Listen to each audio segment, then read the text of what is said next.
at the University of Birmingham, at that same city. And as I said, we're all very close to him. I myself have a very strong connection. I was very fortunate to be able to get some training under his mentorship some 10 years ago now. It's been some time. So, and you know, I still remember a lot that I learned from him. He's always been a great mentor and a dear friend. And you know, he's got many interests, both in and out of medicine and pediatric neurosurgery. But I think that probably amongst the ones he's most interested at and you know, which he's studied the most is the one he's gonna talk to us about today, which is the Chiari I malformation or deformity, whichever you choose. He is he studied that extensively. He's worked a lot. He's published a lot also. So I think that we're very privileged to have him sharing his wisdom and knowledge in this topic. And I'm sure that we'll all be able to enjoy a great lecture from him. So Girish, thank you very much. We're very grateful for you to be here with us on a Sunday afternoon.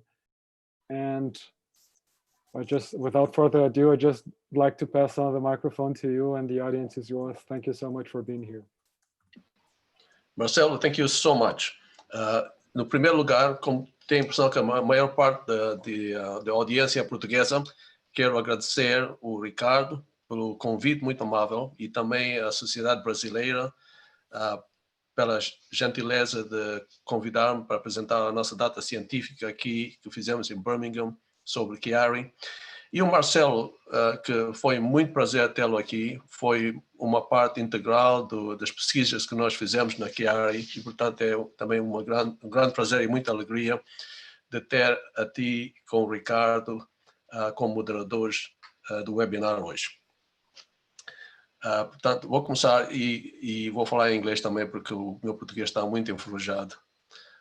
E então, so the title, I was asked to talk about Chiari as a review, and what I wanted to do was to talk about Chiari as an entity with a natural history, with pathophysiology, associations, causation, and then look at where the more sort of controversial treatments are coming into place in the international literature, and how they can also be added to our armamentarium in the treatment of this difficult condition.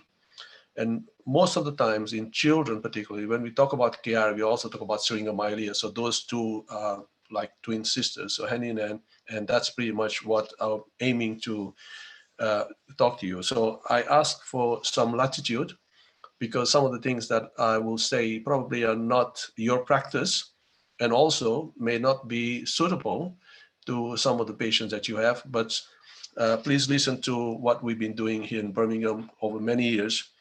And I hope to be able to get your feedback at the end. So this is a very old hospital, more than 150 years old. People like Bernard Williams worked and supported the work of Chiari at the Children's Hospital.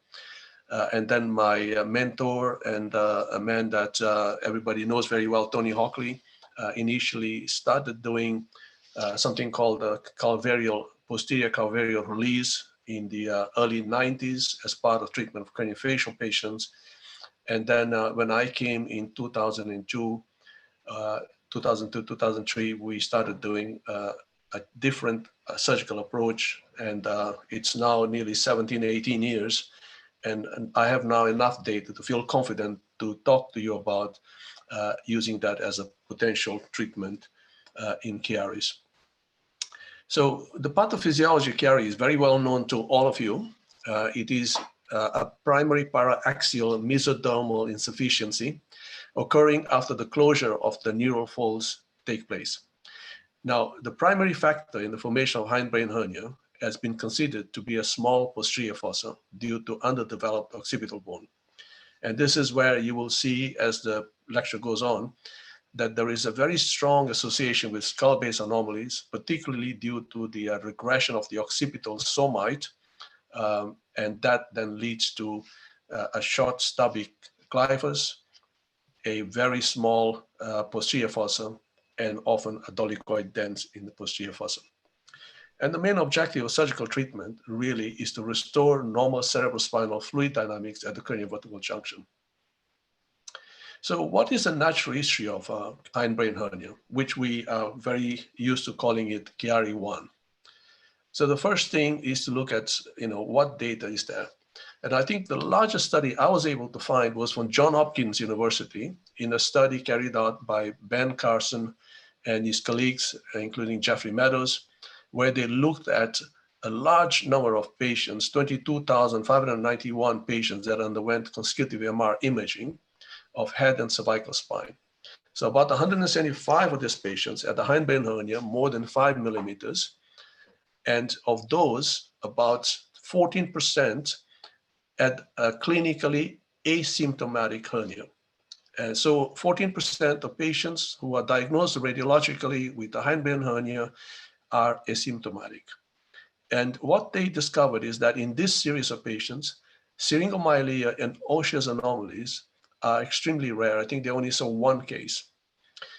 And the average tonsillar hernia is about 11.4 millimeters. So when you look at the data that they presented, and I said, well, let me look at how many children were in this group. And you can see that of the 20 patients, only 2, 4, 6 are children. And these are children under 18. And most of them had other issues. They either had precocious puberty, congenital hypothyroidism, motor delay, and other things. So in these children, the hernia was up to 10 millimeters. The cisterna magna, in most cases, was satisfactory. In children whose hernia was more than 10 millimeters, between 10 to 15 millimeters, or they had a greater herniation, then the cisterna magna became either reduced or disappeared. So they identified the relationship between the extent of the tonsillar hernia and the size of the cisterna magna. And this is something that we clinically often try to look at to see how bad the hernia is. Another big study on natural history came from Professor De Rocco's team in Rome, where they looked at 22 patients. And in this series, what they identified is that about half of them were incidental. But there was a group where there was a clinical worsening, and there's about 22% of the cases at clinical worsening. So even though patients may be asymptomatic, there is some clinical worsening over a period of time. And this is why follow-up for Chiari patients is important. And of those, as you can see here, a significant number then progress to surgery.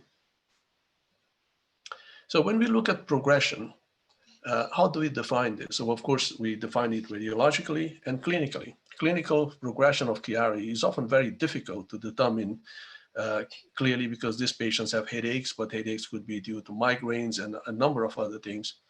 And the typical sort of exertion-related headaches are very difficult to actually pinpoint. So radiological progression probably is the one that most people will use in terms of making decisions for surgery. And when we looked at radiological progression, the first studies that we found going back to 2011 included a good number of patients, but their follow-up was less than 5 years. And they identified only a small progression of less than 10% in their studies, no regression of hindbrain hernia in these studies, and quite a significant number of patients who had no change, between 90 to 97%. More recent studies, again from Professor De Rocco's group in 2008, and our own study led by Marcelo Volpon in 2013 of 22 and 62 patients, but a larger follow-up between 5 to 6 years. And in this follow-up, the progression was very evident. So in Professor De Rocco's series, about 14%, in our series, about 9.7%. And there was also a certain degree of regression, between 3 to 5% of patients spontaneously regressed their hindbrain hernias. And the lack of change was certainly less than previously noted.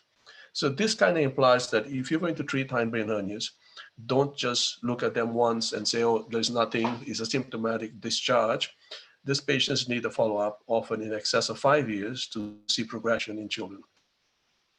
So the consensus is coming around that if you do a short follow-up, you won't see anything. If you do a medium follow-up, you will start seeing some progression, and a longer follow-up will probably dictate the decision-making about those that may go on to study. And in our study that Marcelo carried out, we found that there was a rapid deterioration in children within 2 years of presentation or diagnosis.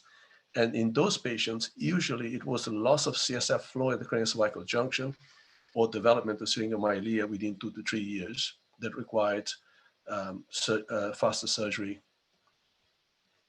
So then we get to the pattern of progression and severity in Chiari I.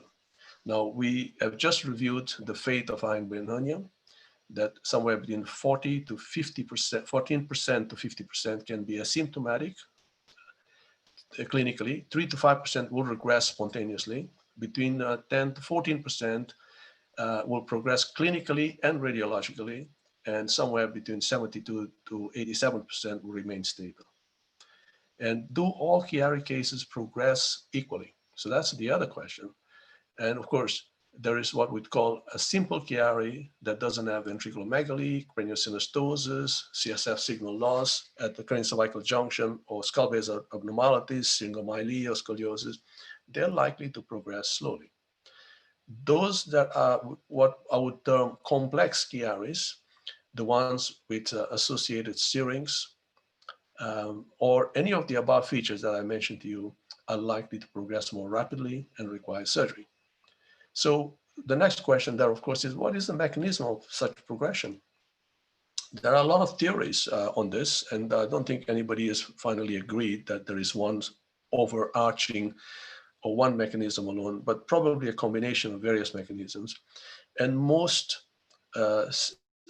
people involved in the study of the mechanisms in Chiari and syringomyelia agree that the Bernard-Williams postulation of craniospinal pressure dissociation may be contributory, as well as Gardner's theory of CSF pulsations as acting as a piston drive or pathological drive to progression of the hindbrain hernia. So I think those are the two more popular theories about the mechanism of progression.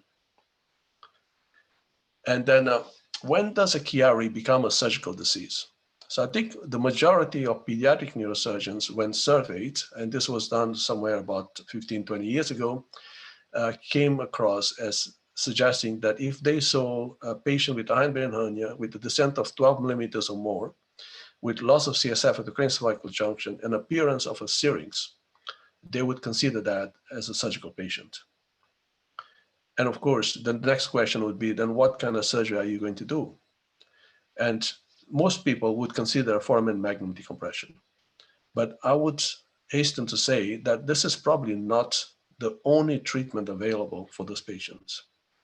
And complex Chiaris can be a formidable problem with significant morbidity. They require careful planning and investigations prior to surgery, as you will see. And surgery really should be tailored to the causes of what's causing the Chiari rather than to the hindbrain hernia itself. And for that reason, we developed an algorithm to assist in the management of complex Chiari cases, and I will talk to you about that later. Recently in Italy, there was a meeting looking at the Italian consensus on Chiari treatment. I recently attended a webinar with the WFNS Spine, where Professor Massimiliano Visocci presented this data. And you can see here on the surgical technique for hindbrain hernia, that in adults with Chiari and syringomyelia, bony decompression and duroplasty is certainly the most preferred by those that were present in the consensus conference. And a water-type suture helps preventing CSF leaks by non-resolvable stitches, together with a strict muscle and soft tissue closure.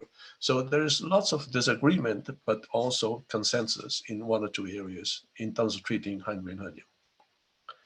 So I'm going to just say right at the beginning, because I wanted to highlight this, that the first thing that we should all start doing is that we shouldn't call it a Chiari malformation, because it's not a malformation. These children are not born with it.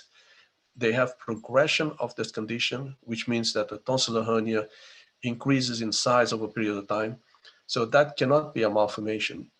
And more apt term is deformation, because this is the shape of the tonsils changing, becoming slender and longer as time goes by.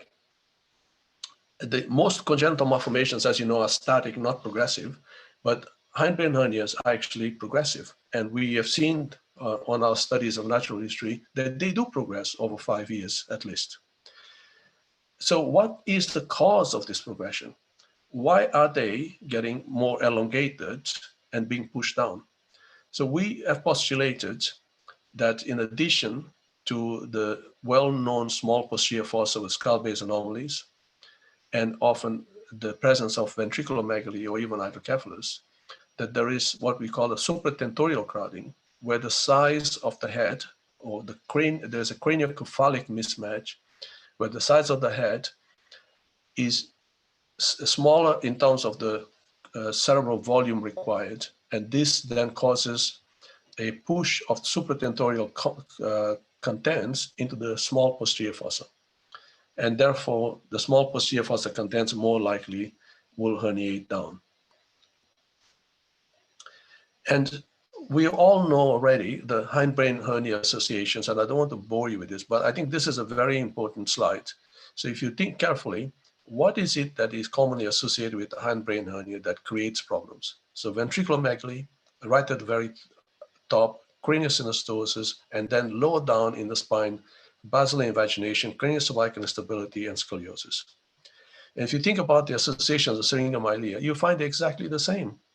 So these two are like twins who have the same associations. In the case of syringomyelia, of course, tethered cord, split cord malformations, spinal lipomas are also associated with syringomyelia, and that's what we call a caudal pull. Now, another association, which is not very well known, but certainly of importance, is the presence of growth hormone deficiency, in some cases thyroid hormone deficiency. So generally speaking, endocrine anomalies associated with Chiari I malformation. So in Birmingham, we carried out a study on this. And what we found is that about 40% of the children with hindbrain hernia in our group had growth hormone deficiency on treatment.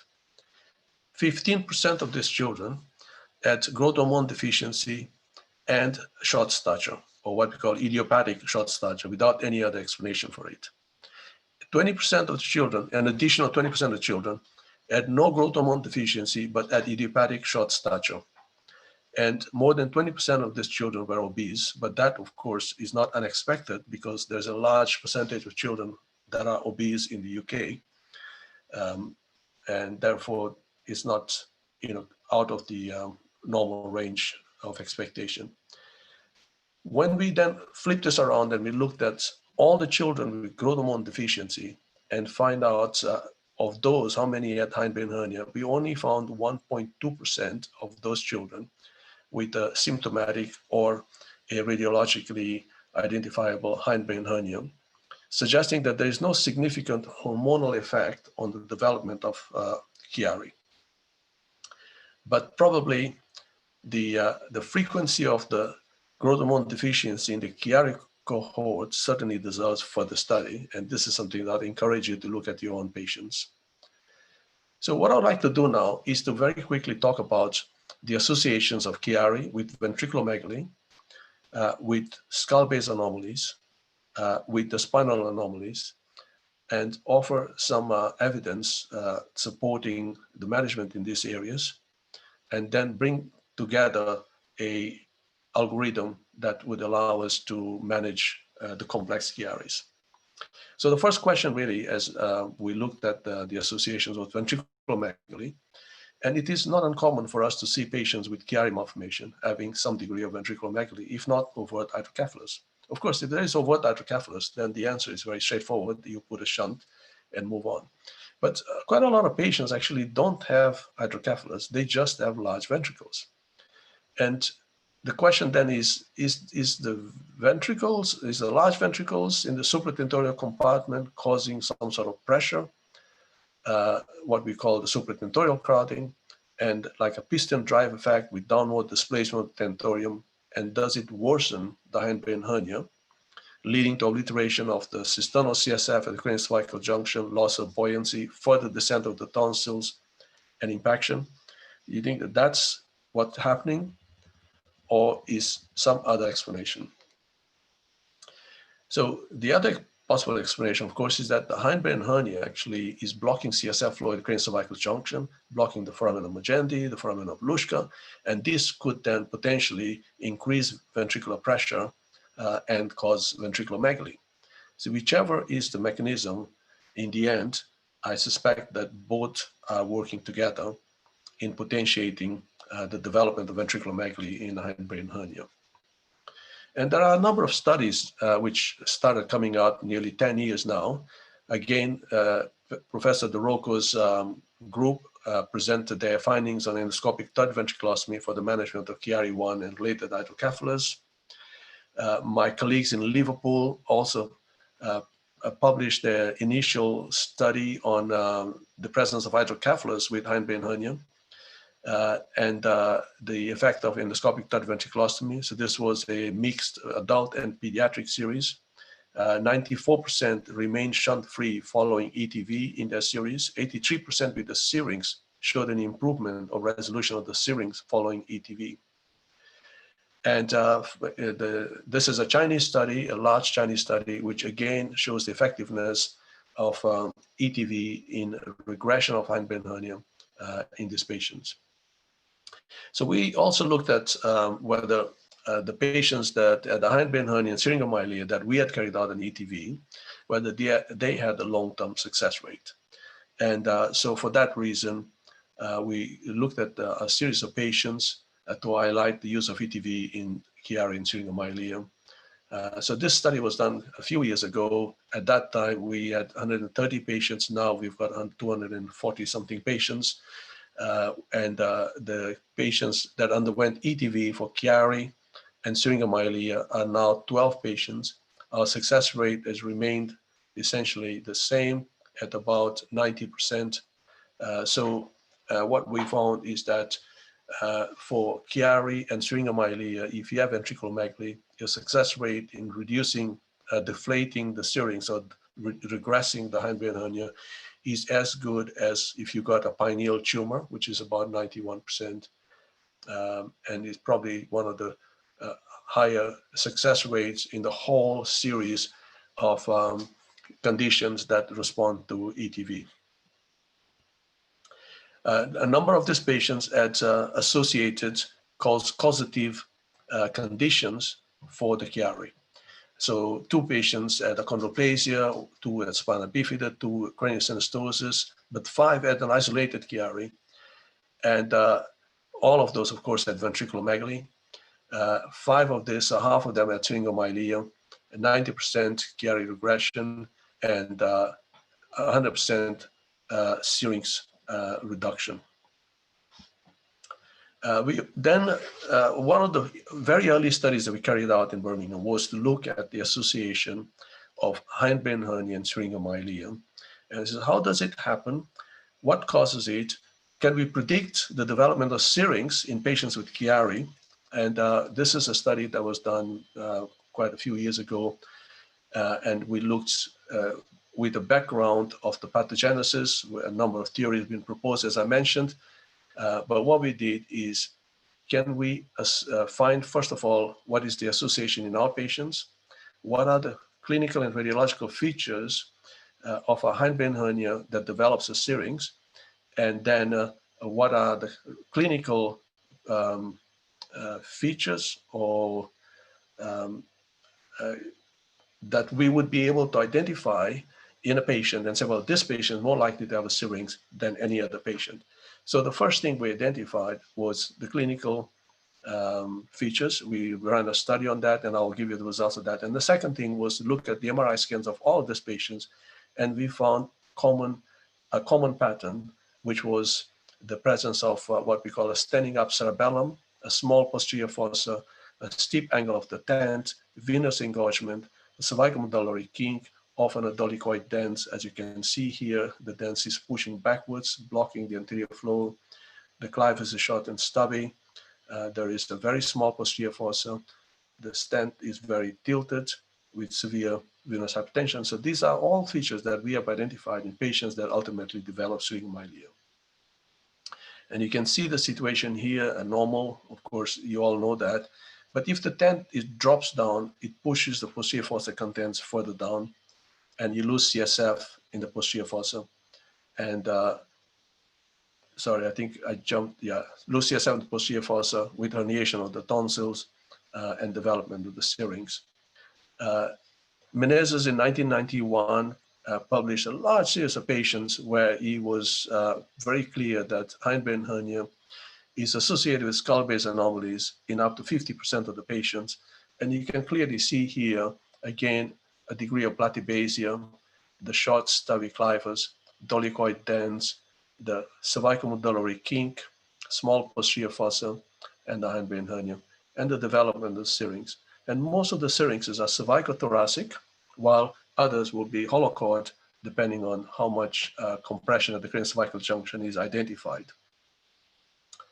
So in this study, we identified, first of all, of course, that syringomyelia was associated with Chiari, but also that there was a number of other conditions like craniocephalic mismatch, and this would be associated with conditions like craniosynostosis, CSF over drainage, some vascular conditions. We saw some Chiaris and syrinx in patients who had sinus thrombosis, sinus pericranii, even AVMs that after treatment got better. Skull conditions like beta thalassemia, sickle cell disease, osteopetrosis. So all of these conditions clearly were creating a craniocephalic mismatch. Then we had conditions where there was some craniocervical compression, and you're well familiar with basal invagination, ventral brainstem compression, and craniospinal pressure differential in those patients that either had the lumboperitoneal shunt treatment or some degree of problems with pumps that were implanted and so on. So that led us to start identifying very specific conditions where these conditions were occurring. And therefore, instead of treating the hindbrain hernia and the syrinx, we changed tack and focus to treating these conditions and then see whether the treatment of these conditions results in the regression and deflation of the hindbrain hernia and syringomyelia. Our statistician looked at a number of skull-based measurements that we had carried out in these patients on the MRI scans and identified a number of measurements that he thought were statistically significant. But as you know, we have kind of gone away from measuring angles and other things that we were very fond of doing in X-rays and CT scans, and hardly anybody does this these days. And therefore, I think the most significant finding here on this study was the loss of CSF signal at the foramen magnum was significantly associated with syringomyelia. So I think that was the crucial finding, is that if you lose CSF at the craniocervical junction in the presence of a Chiari, hindbrain hernia, you are probably on your way to getting a syrinx. And our statistician was able to predict that children about the age of 100 months, that is 8 years and 4 months, with a tonsillar hernia more than 12 millimeters and a sagittal diameter of the foramen magnum ratio with a posterior fossa height of more than 0.6 and a clival angle ratio with the foramen magnum clivus angle of less than 0.8 were highly predictive of development of a syrinx. So we did then develop this sort of a kind of predictive normalization table that we would say, well, if the child is over 8 years, has got a 12 millimeter syrinx, has got a very small posterior fossa, which is what these measurements are telling us, then this child is heading for a syrinx. So what do we know so far? We know that Chiari and syrinx formation are intimately associated with the small posterior fossa. And then we suspect that the Chiari and syrinx formation may also have a dynamic driver, which we call supratentorial crowding. So the hypothesis really is that the supratentorial crowding effectively reduces the functional infratentorial space. And this in this discrete group of patients, and may be a major factor leading to tonsillar hernia and syringomyelia.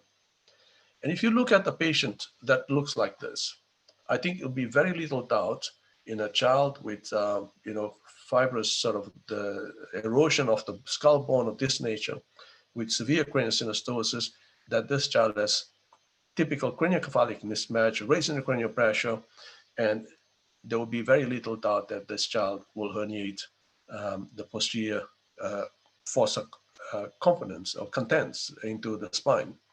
This is a case of Klibat shuttle, and again, nobody would doubt the possibility that the severe pansynostosis, the brachythurocephaly, the small posterior fossa is leading nearly most of the cerebellum from getting down into the spine and causing distortion of the brainstem along with it as well. And of course, once the flow of the CSF at the craniocervical junction is blocked, the next thing that's going to happen is ventriculomegaly. So the definition of a Chiari was the other thing that a lot of people used to complain about. And there's, of course, there's ongoing controversy about a simple thing like that. And we, I think, have stuck to the definition by Barkovich in 1986, where the limit accepted is now 5 millimeters below the foramen magnum.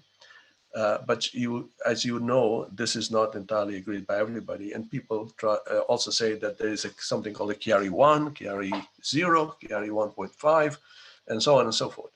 But you can see on the scans here that this is a patient with a normal appearance. You can see that the angle of the tent is normal. The occipital lobe lies above the cerebellum. There is CSF. The foramen magnum is open. There's ventral CSF, dorsal CSF. There is CSF above the cerebellum and CSF in the occipital sulci, suggesting a good distribution of CSF. When you look at the next scan, now what we are seeing here is that, first of all, you can see the clivus is short. There is a more vertical alignment of the brainstem, nearly if it is convex. The cerebellum is no longer C-shaped. It seems to be pushing forwards and pushing the brainstem forwards as well. The angle of the tent has become acute. The part of the occipital lobe is now lying behind the cerebellum. And in this scan on the right-hand side, of course, the condition is more severe. So you can see the difference, and you can start imagining that the herniation of the hindbrain hernia is not just, something that a child was born with, but you can see that the posterior fossa is small. The angle of the tent has significantly reduced the volume of the posterior fossa. The contents of the posterior fossa are going to start herniating. And I'll bring that picture back again to highlight what we saw before. And now I think things become clearer when we compare with what a normal MRI scan appears for those that don't have a hindbrain hernia. So these are all features suggestive of supratentorial crowding. That means that the contents of the supratentorial compartment are being pushed down.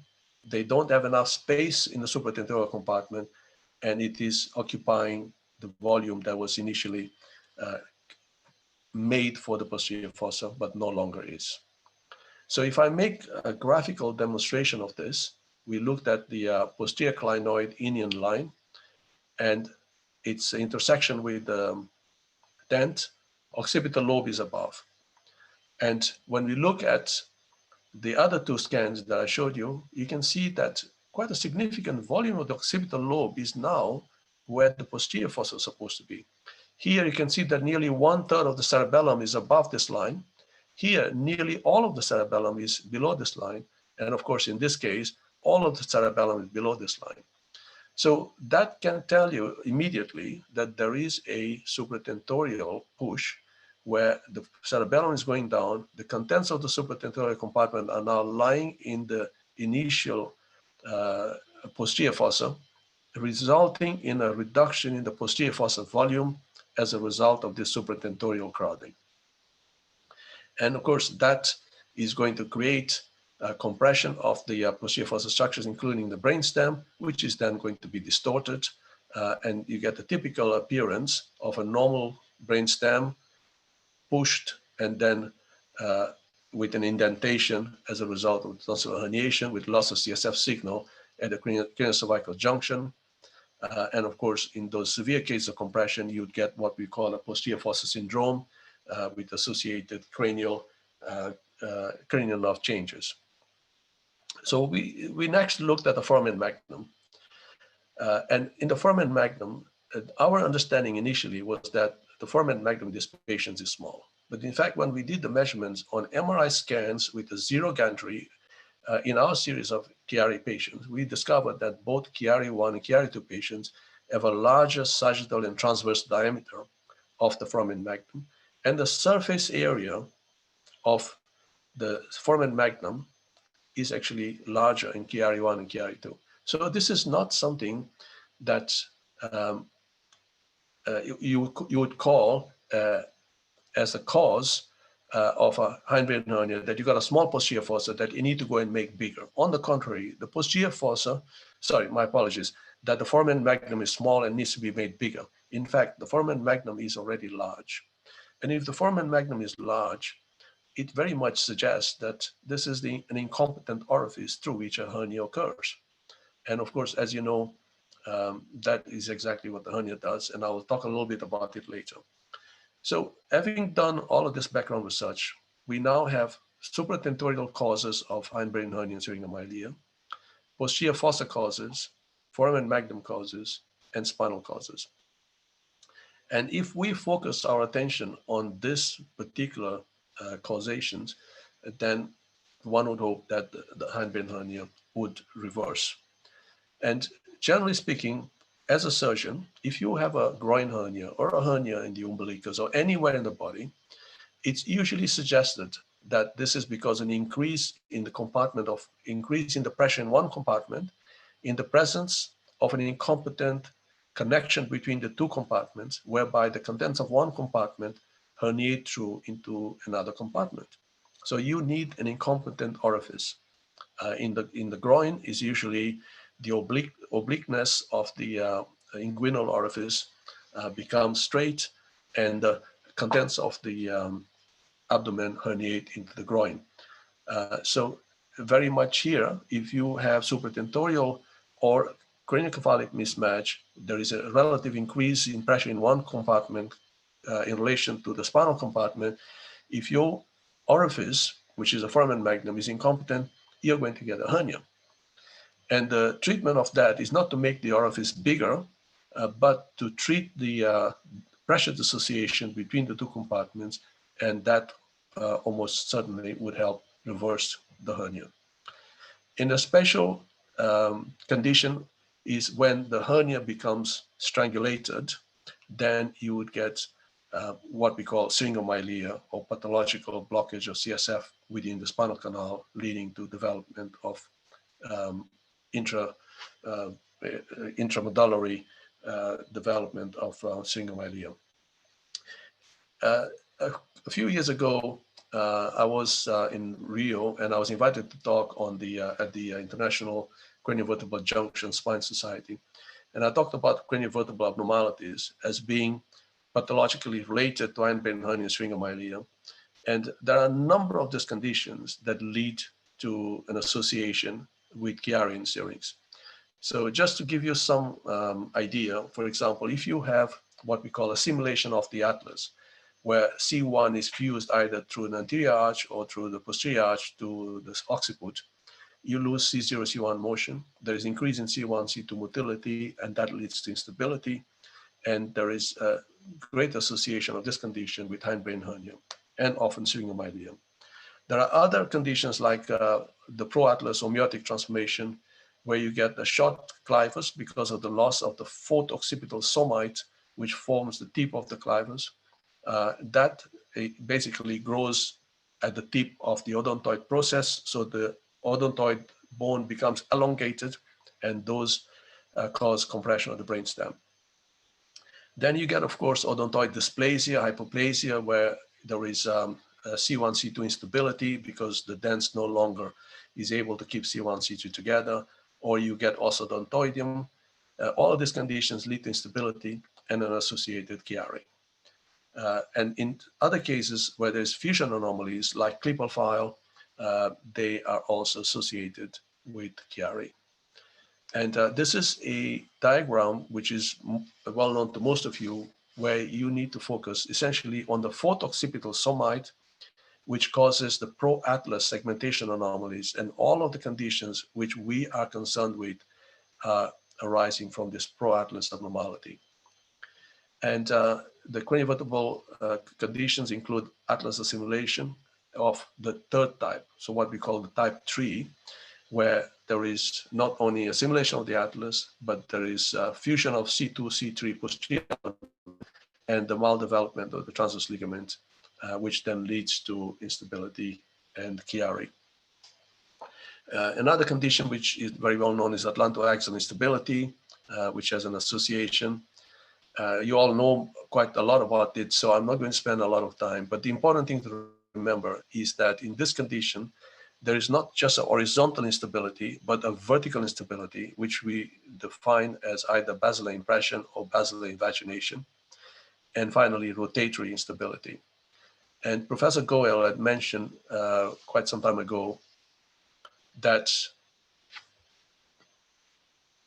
atlantoaxial dislocation or instability is the primary cause of all types of basilar invagination, irrespective of whether it is demonstrated or not on dynamic imaging.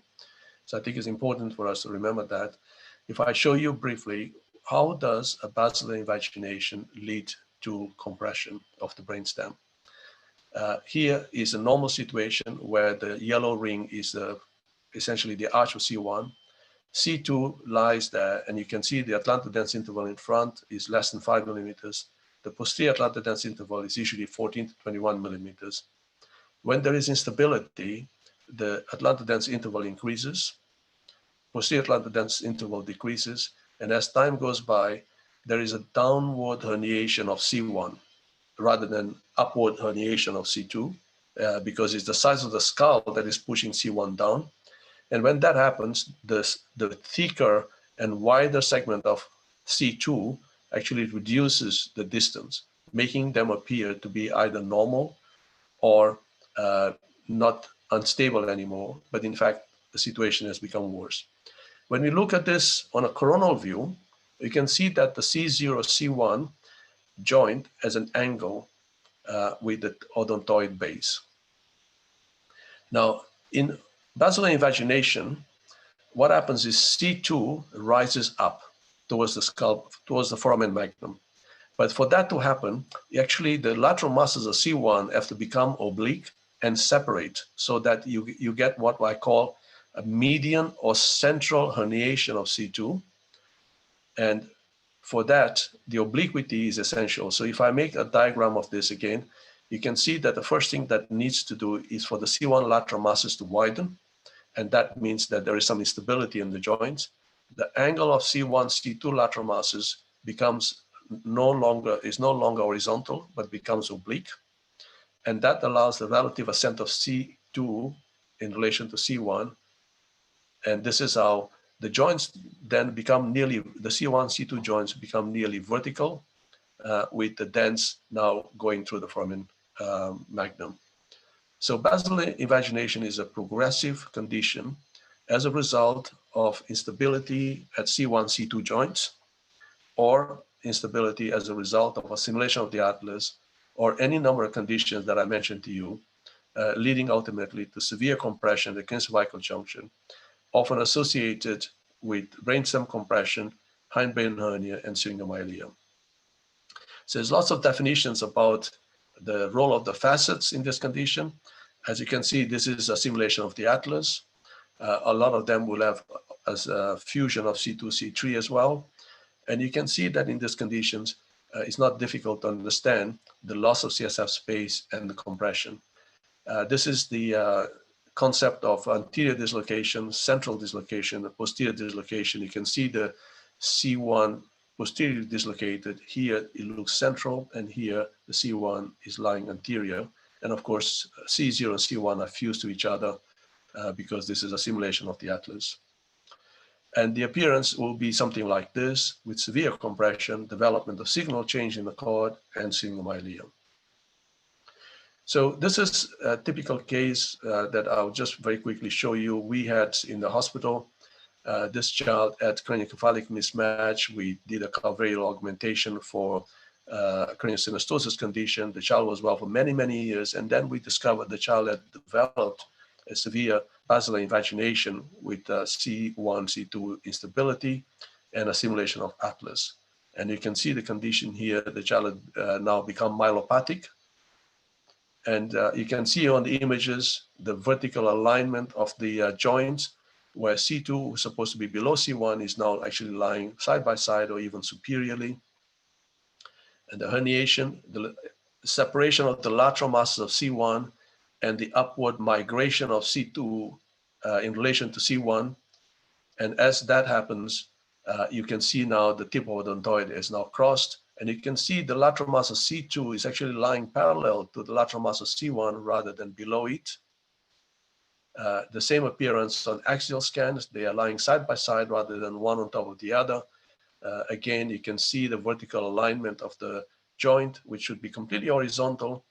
And of course, in this situation, I used the Goel-Harms technique to reduce the herniation. So you can see this is pre-op. The tip of the dents is lying inside the skull, well above the foramen magnum. And then by distracting the C1, C2 joint and jamming them with bone graft and doing C1, C2 screws, we are then able to bring the tip of odontoid from inside the skull down, reduce the C1, C2 distance, anterior atlantic dens interval distance, and fix them in that position. In this case, I did an occipital cervical fixation as I wanted to be absolutely sure that I was going to get a good result, but not always necessary. You can see here the tight compression, and on the left-hand side, the postoperative scan with significant CSF flow, no herniation, the signal change has nearly disappeared, and a good alignment and correction of the C1, C0, C1, C2 anterior elements. So this is one of the things that we often have to do in these patients presenting with Chiari and syringomyelia. So because of that, we started thinking, is that a common pathway that we could develop? And then using that, we could identify treatment algorithms. So for example, if you had ventriculomegaly, we know that that would raise intracranial pressure to some extent. There would be some supratentorial crowding, craniocephalic mismatch. If you had craniosynostosis, the same would apply. Associated with a small posterior fossa, there would be supratentorial crowding, craniocephalic mismatch. And skull-based anomalies, particularly basilar invagination, again associated with occipital somite regression, a small posterior fossa, craniocephalic mismatch. And all of those would cause a downward push, stretching of the tissues through the foramen magnum, and a hindbrain herniation. Ultimately, as a strangulation of that happens, syringomyelia develops based on the parameters we described in our earlier studies. Finally, there is also the likelihood that syringomyelia could develop from what we call a caudal pool, where there's a tethered cord, and that usually happens in the presence of either conus lipomas or situations where the spinal cord is being pulled down. There is no Chiari or hindbrain hernia in these patients, but the syringomyelia is identified, and treatment of that should reverse it. So we talked about what would be a standard approach to perform, what would be the aim of that, and what could be the complications.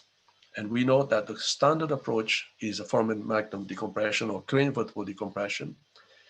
But the thing about this craniovertebral decompression is that if you make it too big, you're going to herniate more of the brain. If you make it too small, it's not going to be enough.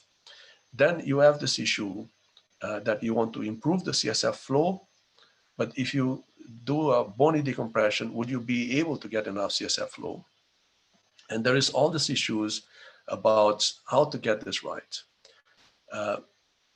And at the moment, the gold standard treatment for a hindbrain hernia is a foramen magnum decompression in a variety of ways. Either you open the dura, don't open the dura, open the arachnoid, don't open the arachnoid, do a duroplasty, don't do duroplasty, take out the tonsil, don't take out the tonsil. And each one has its own arbiters supporting or denigrating it. What we know is that the most common complication of foramen magnum decompression is when the Giura is opened, or if there is a too large posterior fossa decompression, or if there is too extensive resection of C1, C2. In those conditions, you're going to have either a CSF leak or a ptosis of the cerebellum or postoperative instability. And then, of course, you all know the complications of the dural opening, including low pressure headaches, posterior fossa syndrome, and so on and so forth. A number of authors have raised, they've reported on their studies and also pointed out that when you look at patients that have had a foramen magnum decompression and have suffered neurological deterioration after it, what was the cause of that? And Claire Clamp, who has done quite a lot of work on this and it's got a large series, reported that the rate of long-term success was limited to 66% over 5 years. And that most of the causation following foramen magnum decompression was actually new spinal pathologies like craniocervical instability, recurrent CSF flow obstructions at the foramen magnum, the stuff that we talked about in my first slide that I showed you. And that foramen magnum revision should be restricted to patients with progressive symptoms. My colleagues in Oxford reported recurrent subdural hygromas after foramen magnum decompressions, which initially they thought, oh, this is a straightforward case, there won't be any problems. And they had a very difficult time with this patient, and they decided to write on it. Studies from Liverpool, they concluded that the risk of requiring a permanent VP shunt associated with the decompression of Chiari I in the absence of ventriculomegaly or signs of raised ICP preoperatively precluded them from recommending it in all cases. A similar study coming from Dublin suggested that foramen magnum decompression is a procedure not to be underestimated. They had mortality, 1 patient died, 33.3% of the patients developed complications. About 18% of the patients developed post-Chiari decompression iatrogenic hydrocephalus requiring shunting. So the figures for Liverpool in this was about 12%, in Ireland 18.5%, in our own series in Birmingham 20%. So hydrocephalus is a complication of a Chiari I decompression when you open the Giura. So we had started doing a posterior calvarial augmentation, looking at craniocephalic mismatch way back in 2003. In 2009, we then published our experience with expansion using distraction osteogenesis. And a number of papers then followed. This one, of course, this is now very well known around the world, that what you do is you make a melon slice, you put distractors and gradually distract the skull. And over a period of 21 days, you expand by about 21 millimeters. And that usually is adequate. It was evident that doing this not only helped patients with craniosynostosis, but also regress their hindbrain hernias, entering a myelea. This is a paper demonstrating that followed.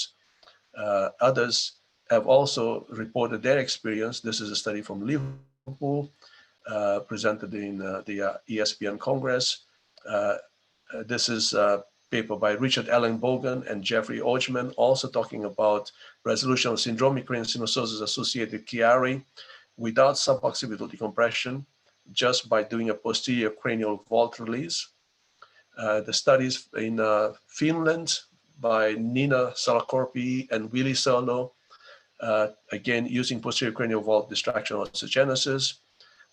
Federico De Rocco and the Paris team also concluded that posterior cranial vault distraction is an efficacious technique to enlarge the posterior skull vault and treat raised intracranial pressure. It also appears to be useful in treating hindbrain hernia-related symptoms. So I will briefly talk to you about the technique, which I don't, my main intention was talk about Chiari rather than try to sell what I'm doing. But what we do is what we call a posterior calvarial augmentation.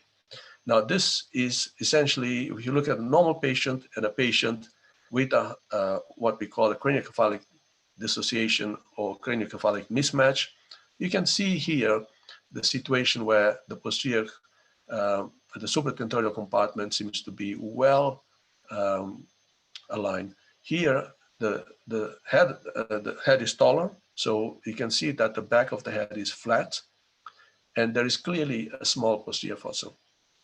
So the intention here is to change all this dynamics back to normal. So in a patient like this is the difference. Okay, so there is decrease in the contents in the posterior skull, an increase in the contents in the supra calvarial side at the top of the skull, on the dome of the skull. And this then, of course, changes the size and shape of the ventricles, causing a degree of ventriculomegaly. And once we reduce this, what we are hoping for is to reverse the abnormal direction of the brain growth, the abnormal direction of the skull growth, into what we would call a normal situation. And we all know that the raised intracranial pressure in patients with syndromic cranial synostosis, with diploic veins, when we do the skull augmentation, the pressure goes back to normal. So that in itself should be comfort for us that this procedure would adequately reduce pressure. And in Birmingham, we started with what we call a posterior release, which was just a small cut in the posterior parietal bone, to a posterior augmentation, which we started doing from 2003. And then from 2006, we started doing a posterior distraction. So all of these techniques aim to increase or reduce craniocephalic mismatch. And we discovered that by doing that, we were also getting regression of the hindbrain hernia and deflation of the syrinx. So this is a schematic representation of how the posterior skull is cut and pushed back and then plated in position. And this is a skull X-ray showing a slightly more expanded augmentation where we not only cut the posterior parietal region, but also the parietal plates and push them forward. So in this, these are patients with very small skulls that need greater expansion. You can see this patient actually had a shunt as well. So during the surgery, you leave an island around the shunt to protect that. And you can see where we left a little bit of bone here. So the bone is cut. This is the posterior parietal. These are the parietal plates. And then the midline, there is usually a bone pressing on the posterior sagittal sinus. That piece of bone is removed to allow venous flow. The bones are then put back. And then the pericranium sutured over. And the post-op appearance is something like this. To date, we've got just about 39 patients that we've operated over the last 17 years, 24 males, 15 females. We've now got quite a significant follow-up on these patients, which gives us confidence that long-term regression is maintained. We only use children that had no previous surgery, a tonsillar descent more than 5 millimeters, at the pre-procedure MRI diagnosis, and they all underwent the same procedure. You can see here the regression over a period of time. What we notice is that it does take time. It doesn't regress immediately, but over a period of time, what we are finding is the gradual regression of the hindbrain hernia and resolution and deflation of the syrinx without opening the dura, and with a very clear increase in CSF flow at the cranial cervical junction, intracranial CSF flow improvement, and the CSF dynamics. And this, of course, is associated with clinical improvement, that patients immediately have a resolution of their headaches and clinical features. But you can see here that there is an increase in the sagittal cross-sectional area, both in the supratentorial compartment, but even greater in the infratentorial compartment, even though the surgery is supratentorial, suggesting that the crowding has reduced. And of course, an improvement in some of the angles as well. So, as I mentioned to you, the paper was then published showing the technique of distraction, which followed the fixed augmentation. And this was used in children with very thin skin that required significant distraction, but they would not be able to tolerate that as a single procedure. So in those patients, what we do is distract 1 millimeter a day over about 3 weeks. And once that distraction is complete, we then remove the distractors. And you can see the pre-op appearance where the brachycephalic skull with significant posterior flattening, and then following distraction, the curve, the nice appearance of the back, resulting in more supratentorial space and increase in the posterior fossa. You can see here how small the posterior fossa was, see the yellow lines, and how big the posterior fossa was subsequently. So the post-op radiology again shows an improvement and how the melon size changes. These are serial x-rays showing the improvement as well, and clinical pictures where the brachycephali becomes completely round. So we then decided to do a review after 10 years of the distraction and what impact it had on Chiari malformation and syringomyelia. So the osteotomies were essentially done either above or below the torcular, as you can see here. The dimensions of the syrinx, so 3 out of 4 patients also had the syrinx. So this is 16 patients, all of them with the Chiari.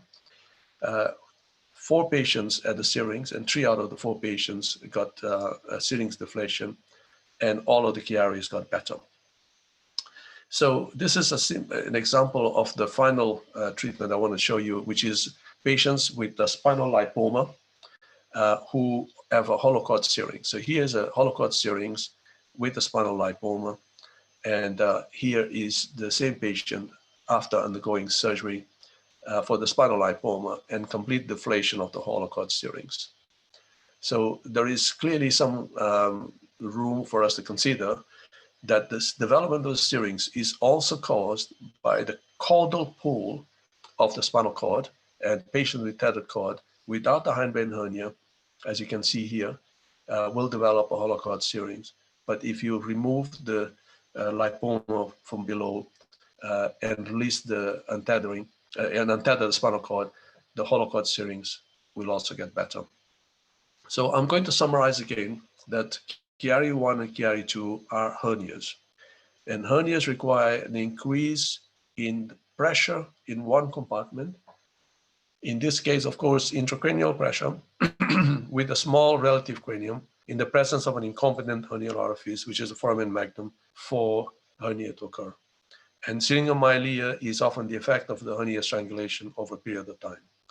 And I showed you the algorithm of progression of conditions like ventriculomegaly, craniosynostosis, basilar invagination, craniocervical junction that lead to a common pathway to formation of hindbrain hernia and syringomyelia.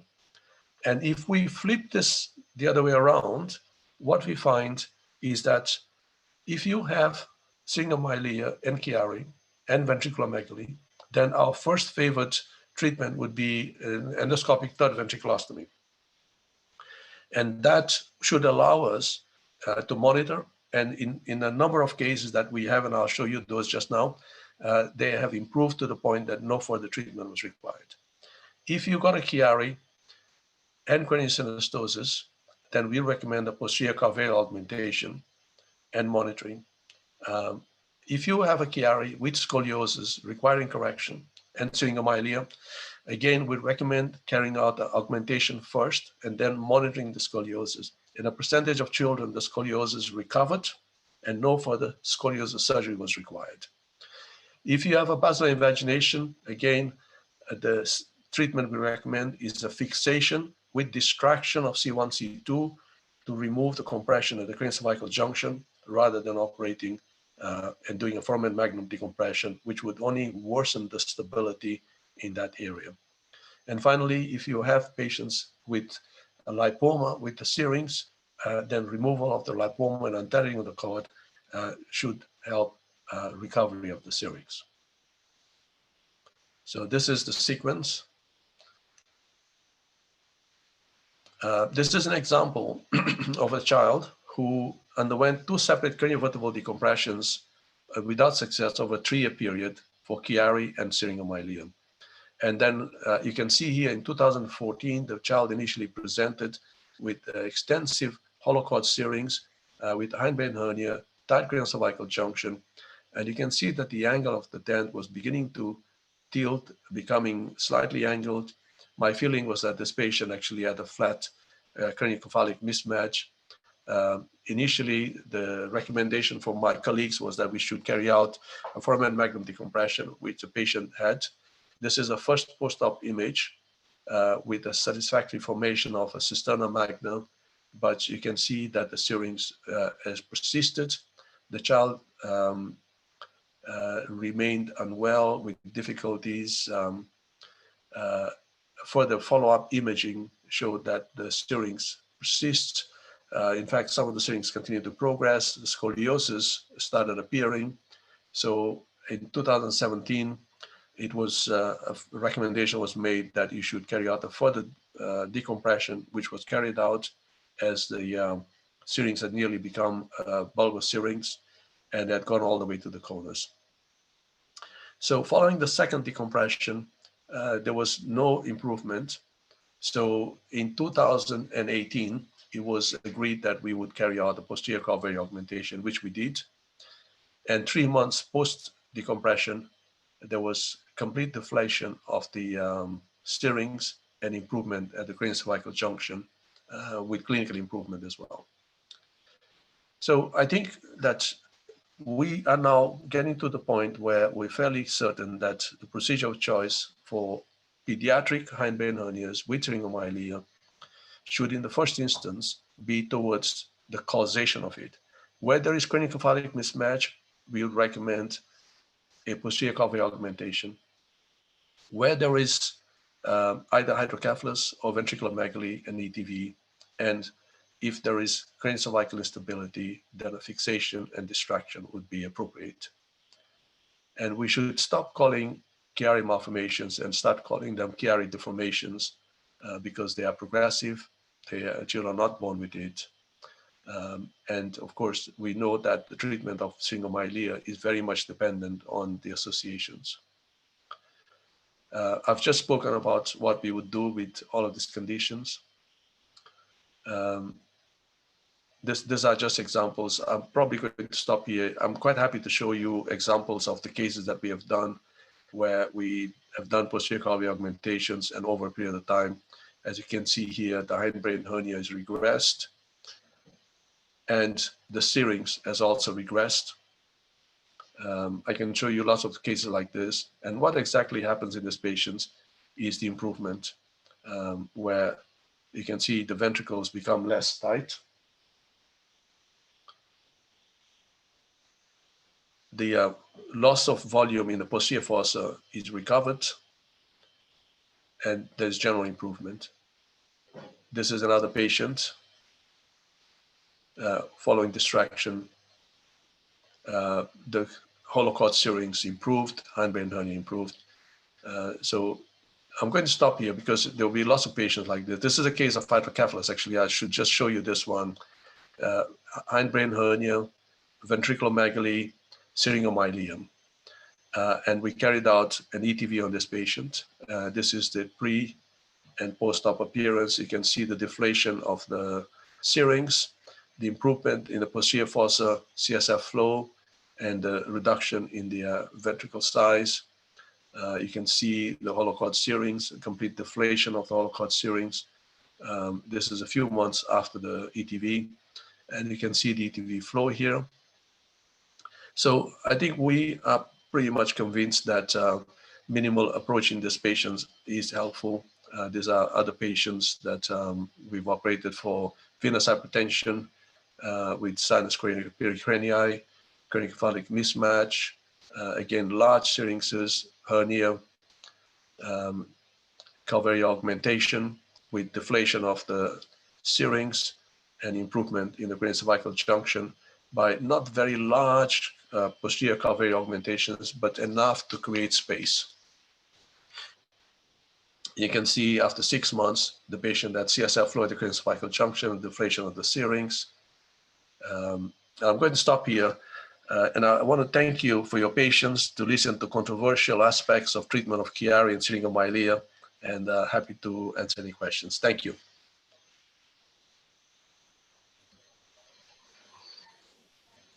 Okay, thank you, Girish, for the excellent presentation. So, Absolutely.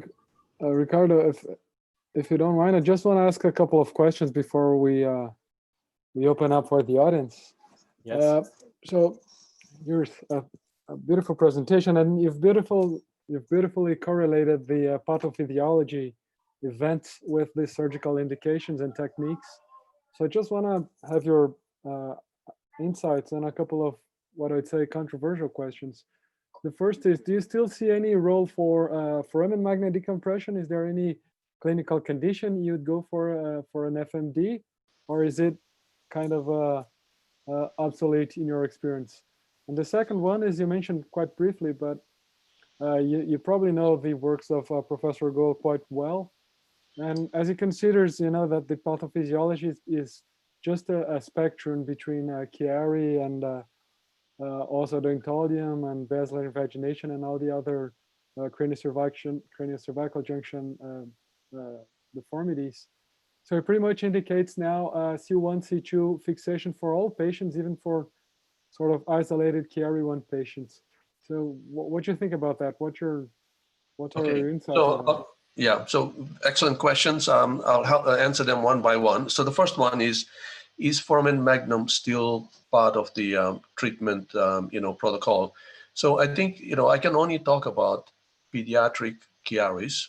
I think adult Chiaris, I don't particularly have any experience because I've not operated on any of them. So I can't give you, for example, what is the outcome of such a surgery. And when I started doing them in 2003, I really didn't know whether this was going to be maintained or whether the hindbrain hernia would get better and after a few years it would recur or the syrinx would recur. But now we've got something like 17 years of follow-up. And apart from having done in one patient reoperation, which, so again, to answer your question, foramen magnum decompression, is it something that we should never do in Chiari? So my answer would be, no, that's not the case.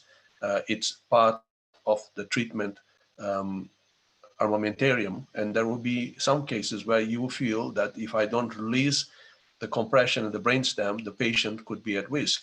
So I had one situation where I treated a child who had Chiari and syringomyelia. I carried out a foramen magnum decompression. The child, not long after, before we actually had a chance to assess whether the Chiari or the syrinx had got better, traveled to Pakistan. And so the child was already myelopathic because of the compression, the craniocervical junction. Traveled to Pakistan, and while in Pakistan, had a fall, a very awkward fall, and became tetraphoretic, and was then airlifted back to us. And when I saw the child and we did a scan, so although there was no obvious signal change or deterioration, I just thought that it would be safe to carry out a foramen magnum decompression in addition to the Calvary augmentation that had been done on this child. So I think when you're in a situation where clinically you feel doing a decompression is more important than following some sort of fixed treatment algorithm, I think you should do it. And there will be some situations, I think, particularly in adults, where a foramen magnum decompression may seem reasonable. So a chondroplastic patients is one option. In a chondroplasia, the thickening of the bones, and these are, I think, achondroplasia is one exception to the rule, where they actually have very early fusion of the skull base. They get severe venous hypertension, very large skulls. In those patients, foramen magnum decompression may actually be more apt. So the second part was about the craniocervical instability that Professor Goel talks about, and that he recommends universally that you should carry out a fixation on patients with Chiari and syringomyelia. So I have to say, I heard of this concept some 5-6 years ago. I was quite shocked to hear it, and I didn't think that this was right because I was very convinced that the posterior calvarial augmentation was the right way forward. But I decided to look at this, and I started looking at my patients, and then I discovered that quite a lot of my patients actually have quite significant craniocervical junction abnormalities, like a simulation of atlas, the cases that I showed in my presentation today. So we now have done 6 cases of, compared to 39 posterior recovery augmentations and hundreds of foramen magnum decompressions, I've only found 6 cases where I thought the patient had craniocervical instability, and that either that or basilar invagination with outright compression of the brainstem. And in those patients, I carried out a C1, C2 distraction, which is a technique that recommends, and a fixation. And of the 6 patients, 5 of the patients are stable or better on a medium of about 5-year follow-up. But one patient found no improvement, and actually the syrinx got worse. So I've recently, just in January, reoperated on this patient and carried out a posterior calvary augmentation. So I think for me, the data is still being collected. I think that there is some evidence that there is instability in these patients from the mechanism that I showed. But I don't have the numbers that Professor Goel has for me to categorically say that the procedure works. And as I said, I only got 6 patients, so I'm still collecting data. So I can't support that at the moment. Okay, thanks. Yeah, that's how I feel also. So we got a number of very notable Brazilian pediatric neurosurgeons here, Guirish. I'll just pass on the word for them. I'm privileged. Yeah. Oh, absolutely. So I'd like to start with Professor Salomon, our president of ISPN. Professor Salomon, you got any comments or words? Thank you for joining us. Olá, Francisco.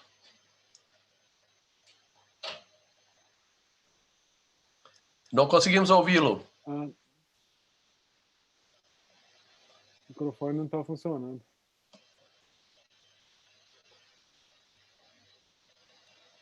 Yeah. Sim, agora conseguimos ouvir. No, acho que foi o Ricardo. I think it was Ricardo who spoke here. Yes.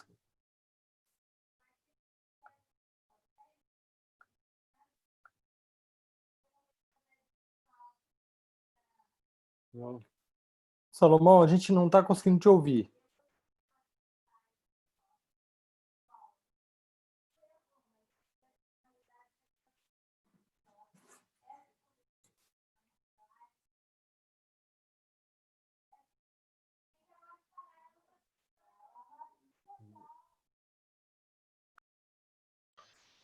Eu estou ouvindo um som muito baixo.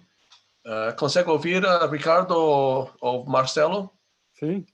Para mim, o som está a vir muito baixo. Pode repetir a pergunta do professor Salomão? No, I didn't hear anything. Oh, he's mute. Ok.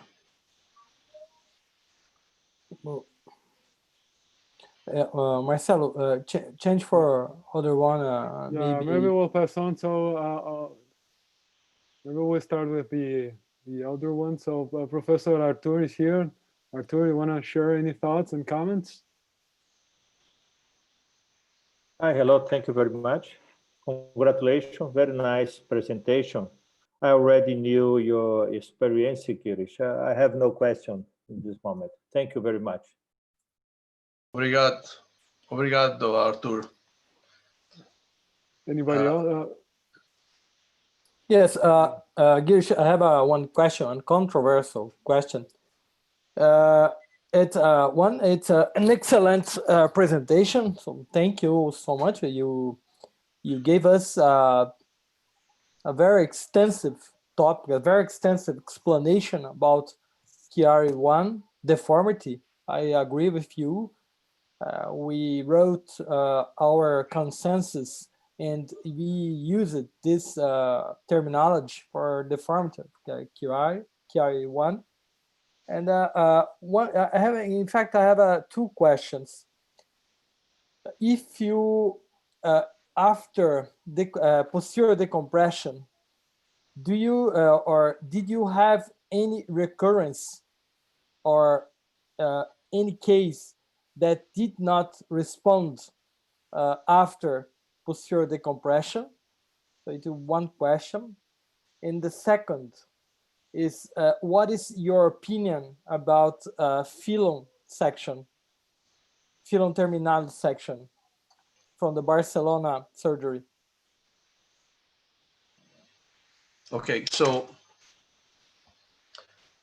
can you hear me? Yes, Yeah. very well. Okay, so the first question was the whether there's been some failures. So I think the first case that I reoperated was the one that I mentioned, where I had done a posterior calvary augmentation, but before I was able to see any improvement, the child became tetraparetic after a fall, and I didn't want to take any chances, and I carried out a foramen magnum decompression. So I would consider that that child required a second operation. Since then, we have had another child that has continued to remain symptomatic, but has not progressed. So the hindbrain hernia has remained the same, the serings have remained the same, but has not progressed. So we are keeping a close eye on that child to see whether we need to do something different. So, but we have not reoperated on that child. Then, as I mentioned, there was one failure with the cranial cervical instability, where the child had undergone a C1, C2 fixation, and now required a posterior calvary augmentation. So these are the cases where I've had to reoperate. Apart from that, all of the others either had regression of Chiari and deflation of serings and improvement in their symptomatic condition.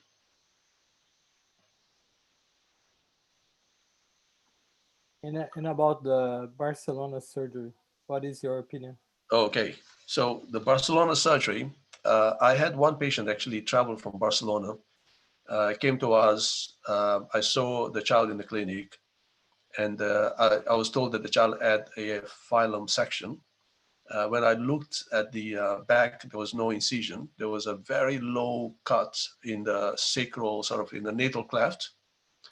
Unfortunately, we did not have an operation note about how the procedure is carried out or what had been carried out. The pre and post-op imaging looks exactly the same to me. So I wasn't really certain what had been done. I have absolutely no experience in performing it or no experience in the follow-up of the patients that have undergone such surgery in Barcelona, apart from one patient that came. And that particular patient remained incontinent. So I'm not sure whether there was any improvement with the surgery. And the parents were quite convinced that it had got better. But when we did urodynamic studies, the child is still wet and continues to have the same problems. So, Dr. Sérgio Cavalheiro está aí ainda? Quer fazer wanna say something? Okay, could you hear me? Yes? yes. Oh, thank you very much for your very good presentation. I have some question with Chiari type 1 malformation. When you do occipital expansion, cranial expansion, I can see a kind of gap in the posterior bone and the inferior part of the occipital bone. The patient is very happy with this kind of situation. Why not you increase all the occipital bone? Why not you increase all the bone? You do the same for the same approach, and we increase the cranial vault. The second commentary is about treatment proposed by people from Barcelona. I visited the Barcelona clinic a few years ago, and they give any information for you. Yeah, you spend a long time, you don't receive any information. But I have 3 patients operated on Barcelona with very good results. The first one, it was a child, 3 years old. He have very problems with swelling. He have breathing and headaches. I did a posterior decompression, opened the dura, removed the amygdala. The very good results, disappeared the problems of the swelling, disappeared several problems, the patient, but the headache not disappear. The patient came to Barcelona, cut the film, and the headache disappeared.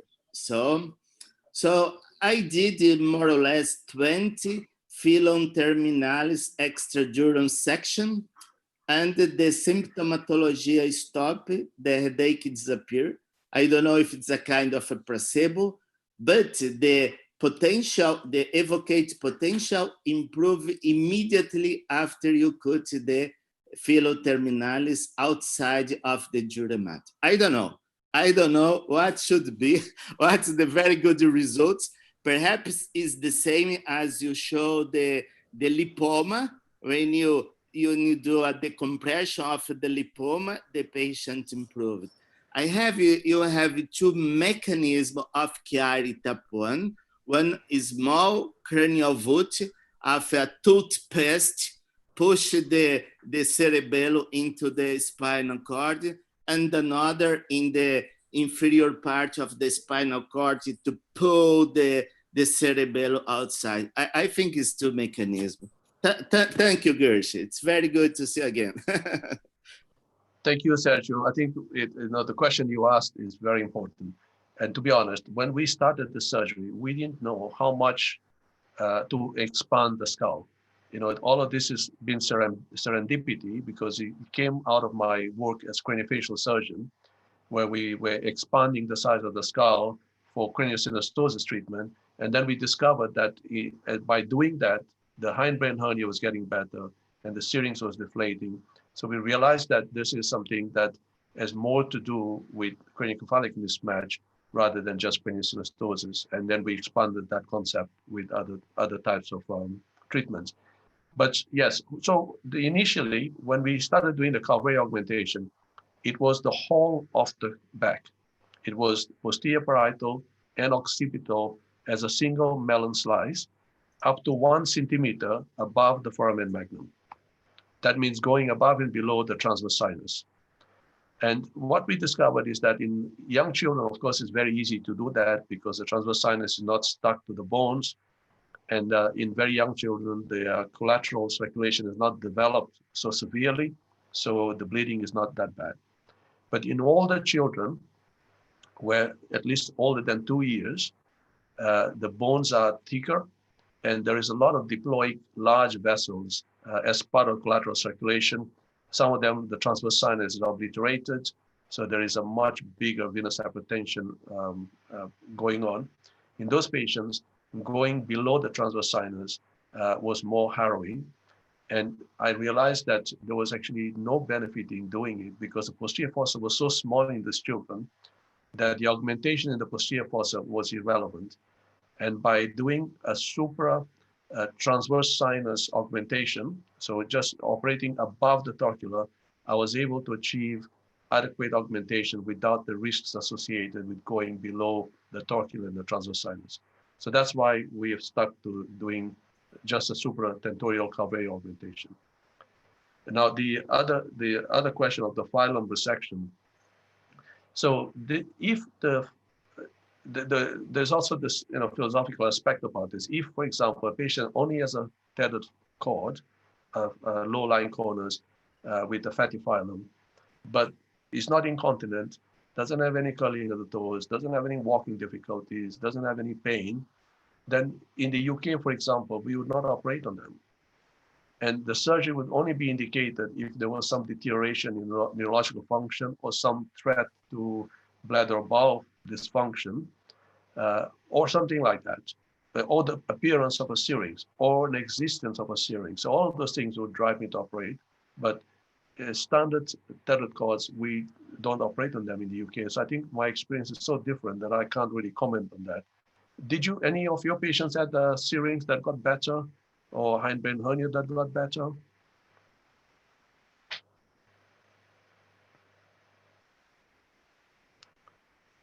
Okay, I have in 2 cases, the syringes decrease the size, not disappear, but in 2 cases, you can see one from Rio de Janeiro, decrease a lot the size of the syringomelia. And it's the same when you see the people from United States, when the patient have a tetrahedral cord, very difficult to detect it for the surgery, they decrease it, they remove a bone of the spinal, they decrease the size of the spinal to improve the patient. I think it's the same mechanism, because if you see the anatomy, the the filum terminalis is continuous with the sacral ligament. If you cut the sacral ligament, it's almost the same of the cut the filum terminalis. Perhaps you have some, you decrease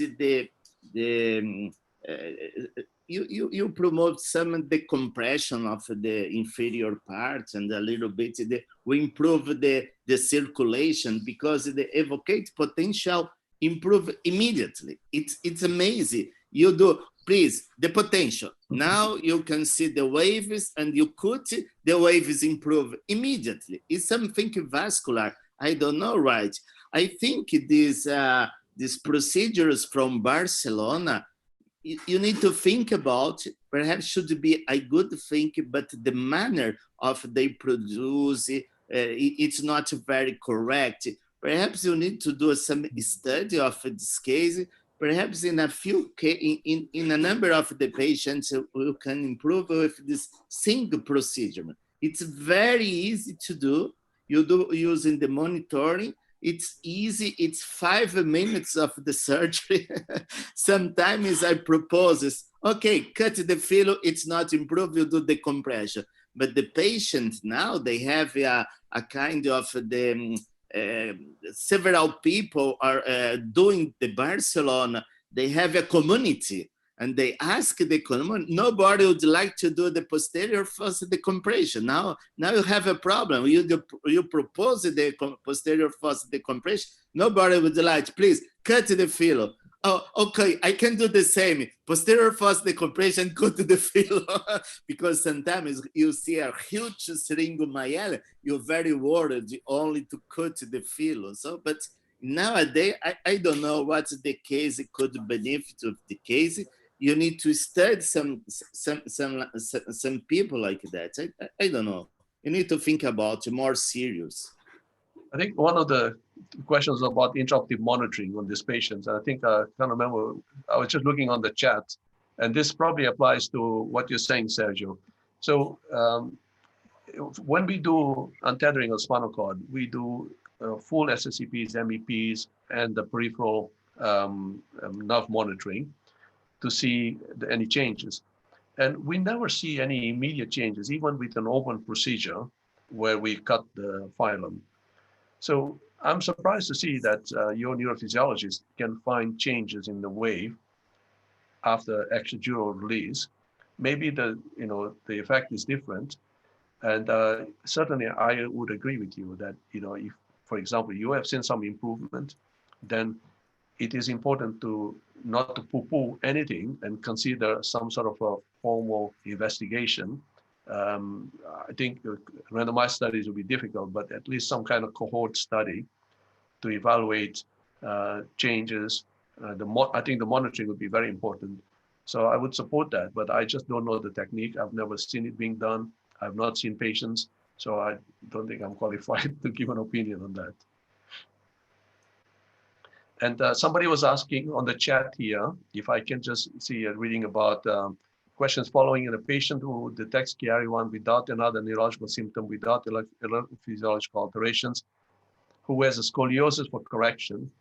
What could be the reason for subsequent decompression? A lot of our orthopedic surgeons, who have patients with scoliosis, they do a full MRI scan, including the posterior fossa all the way down to the sacrum. And what we're looking for is whether the patient has a fatty phylum with a tethered cord or a hindbrain hernia. If they have, and the scoliosis is severe enough to require correction, we normally offer first to do untethering of the by releasing the fatty phylum. And if the patient does not have a fatty phylum, but there's a hindbrain hernia, and there is loss of CSF at the cranial cervical junction, then we offer to treat the hindbrain hernia first before they do the scoliosis correction. There's two reasons for this. One is that we've seen a number of patients that have improved their scoliosis and have not required scoliosis correction subsequent to the hindbrain hernia surgery.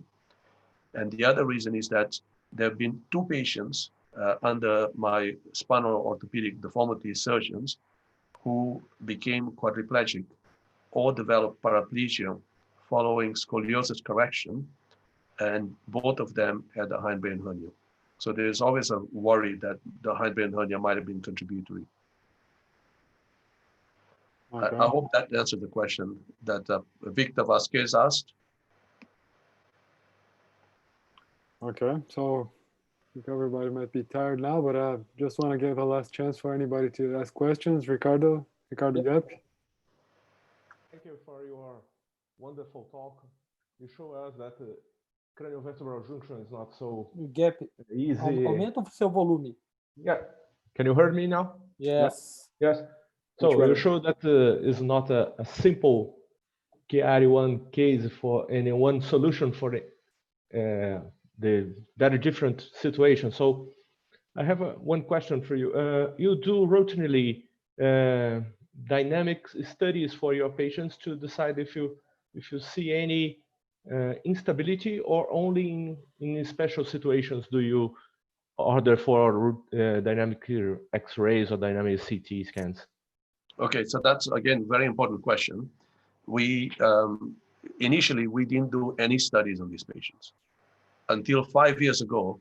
I don't think we ever looked at the reasoning for cervical instability until Professor Goel's data started coming out, and he seemed to be so keen on operating on everybody that I thought we really need to give some attention to this. Then the second problem we discovered is when I actually asked my radiologist to do a CT scan in flexion extension and the lateral rotation, they would absolutely refuse to do it on a patient who's under general anesthetic because they say it's too dangerous. They just didn't want to do it. So we then started looking at how we could identify this. So what we do now is, where possible, we do flexion extension X-rays to try to determine dynamically whether there is horizontal instability. And then the second thing we do is all of this patient undergo a CT scan with multiplanar reconstructions, and then we do the measurement from the Chamberlain's line as well as the the McRae's line, and then we try to place the position of the dents in relation to these two lines to decide whether there is basilar invagination. We measure the skull base and try to decide whether the patient has platybasia. We look at the rotation of the facets. In the vast majority of cases, patients who have instability will have some facetal malalignment, or will have the central or median herniation of C2 and obliquity of the facets. So that's the kind of thing we do at the moment. And CTAs, for patients who are going for surgery, we do CT angios on them because of the significant risk of abnormal or anomalous position of the vertebral artery. Sorry. And what about studies to sleep apnea? Do you do routinely too? Again, most of the patients who present with skull base anomalies have heavy snoring, so they all routinely get sleep studies done. Thank you. Okay, any other questions or comments? Anybody else?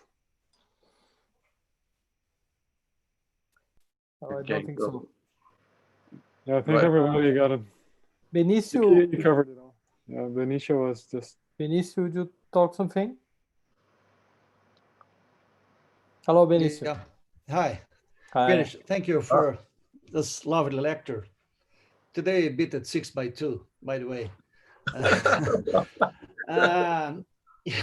Okay, Guirish, we have sometimes the child is just asymptomatic and there's no place for neurosurgical intervention.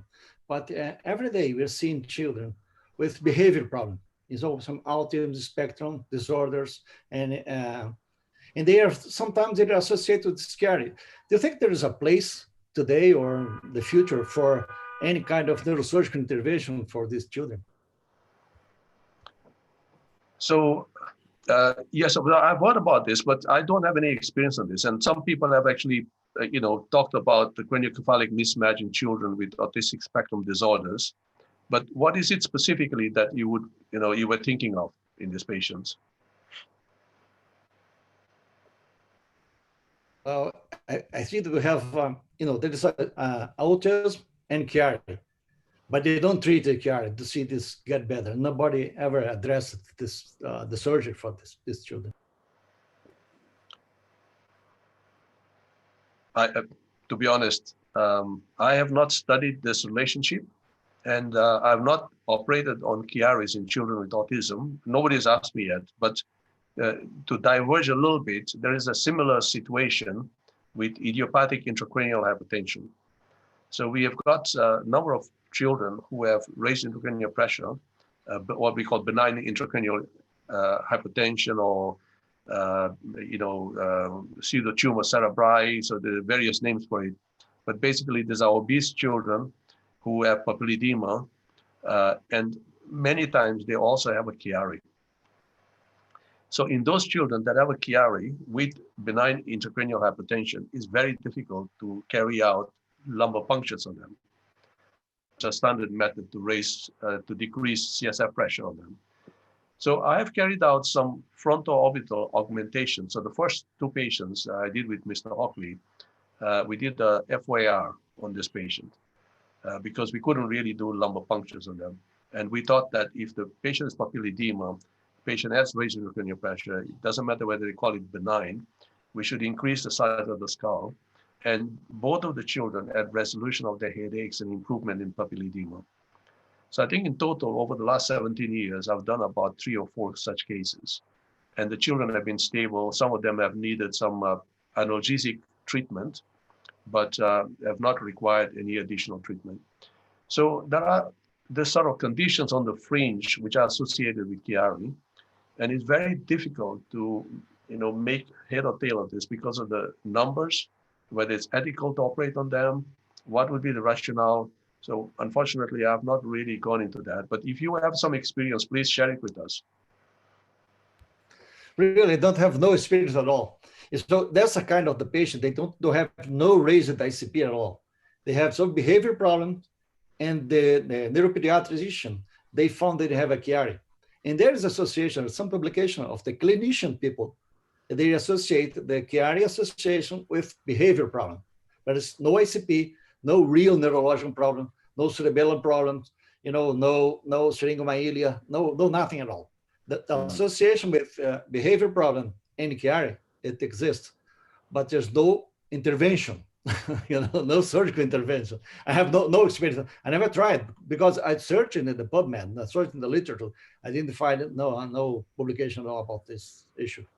Well, let me ask the rest of the membership here. What are your views on this? I don't know. I have no experience also. I've never read anything about it. So I'd be very wary to go for any sort of surgical intervention if the patient only had behavioral problems and no papilledema or any little sign of intracranial hypertension. If he had any of those, then I'd be happy to go for surgery. But only, an autism disorder or something like that, I don't know. I'd be very fearful of going for an operation in these children. Yeah, I heard about the Benicio told, including some speech problem related to Chiari I deformity. But I think that you need to pay attention. It is only case reports on literature, so I don't think so that we are strong correlation between behavior or speech problems and Chiari I deformity or malformation. It's my opinion, but it's you can see on literature this kind of relation. Yeah. I had one patient, I had one girl 2 years ago that she presented, she had all the symptoms, including speech delay. And after surgery, she improved remarkable. But, it's just one case, and I prefer not to relate it to Chiari I surgery. It's just one case. I think one way to look at this is like what we did with hormone, instability in Chiari. So there's lots of papers that came out in some 20 years ago, talking about the relationship between hypopituitarism and Chiari. And so we decided to look at this, and we called our endocrinologists to help us. And what they discovered is that, yes, patients who have Chiari also have short stature, growth hormone deficiency. They are on treatment. So as much as 40% of our Chiaris had either short stature or growth hormone treatment. But when they turned it around and look at all the growth hormone deficiencies, only 1% had Chiari. So I think, if we do this with the children with autism, it would be interesting to see, for example, out of the population of children with autism, how many have Chiari. And I think if there is a good association, then it may be that there is some causal relationship. Just staying with the endocrines, what they're saying to us is, no, growth hormone deficiency does not cause Chiari. Only 1.2% of the population have that. But maybe patients who have Chiari might have something to do with growth hormone deficiency. So I think it's, maybe a study like that might, provide more answers. Okay. Guirish, I think there are some descriptions, some publications that saying the inverse. Not that they all autism have Chiari, but some people with Chiari, some children with Chiari, they have some behavior problems, autism spectrum, and also attention disorders. But we didn't do the reverse to try to do some kind of intervention. But thank you. Okay, so I think I'll be listening from advice from you in this matter. Possibly, yeah. Okay, so maybe I think we're running a little bit out of time. People are getting tired. Can I close, Mr. President? Can we close the session? So Yes, Guirish, we just wanna thank you very, very much again for sharing your experience with us. It was a very enlightening lecture. We're very thrilled to listen to it. Please send my best to everybody over there in the UK, and thanks everybody who attended on that Sunday afternoon. It's not easy. And yeah, no, it absolutely was an absolute pleasure. Thank you so much for the privilege to speak to so many, friends, but also learned colleagues. I'll be very grateful if if you got any thoughts on this, any comments on what we're doing, please let us know. But thank you for listening. Very grateful. Thank you. Thank you. Bom fim de semana. Abraço da família. Sim, também daqui para todos nós. Sim. Have a good one. Bye-bye. Tchau. Bye. See you soon. Bye-bye.